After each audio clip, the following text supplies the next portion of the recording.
From the Bob Mills Weather Center, the Oklahoma weather expert, Travis Meyer. Hey, we have a lot of weather to talk about, but we want to talk about something also really, really good. Travis Coast for Kids and the Tulsa Ice Oilers.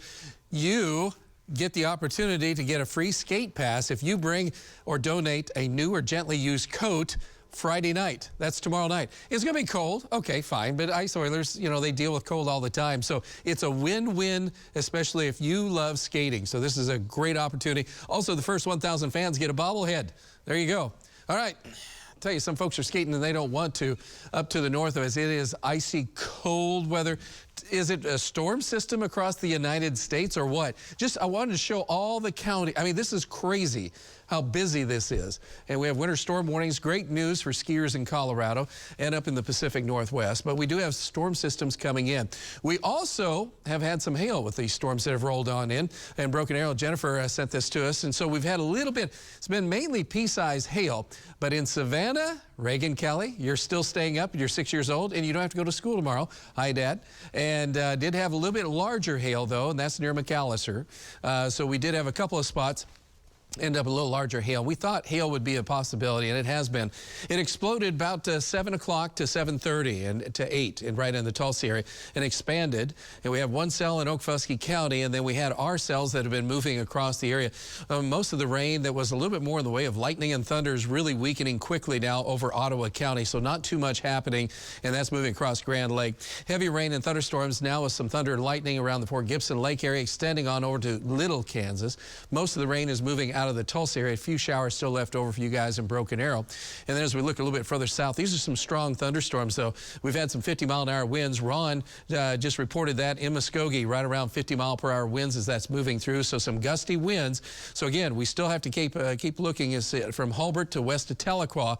These are things we still have to watch for because there's enough that there could be some strong damaging wind potential along this line. So that's not out of the realm of possibility.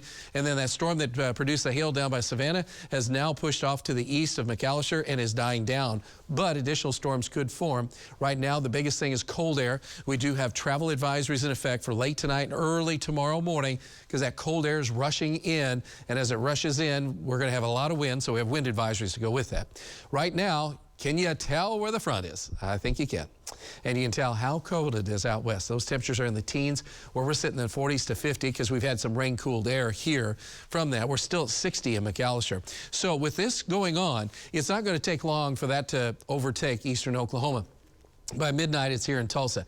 Want to point out the wind chill right now, and those wind chills are going to be getting awful close to us by about 5 to 6 o'clock in the morning.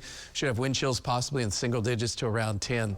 So tonight, our showers and storms are going to try to move east. Any isolated severe weather will be in far southeast Oklahoma. We do have a tornado watch in LaFleur County. It's just barely on that. We're going to watch it tonight.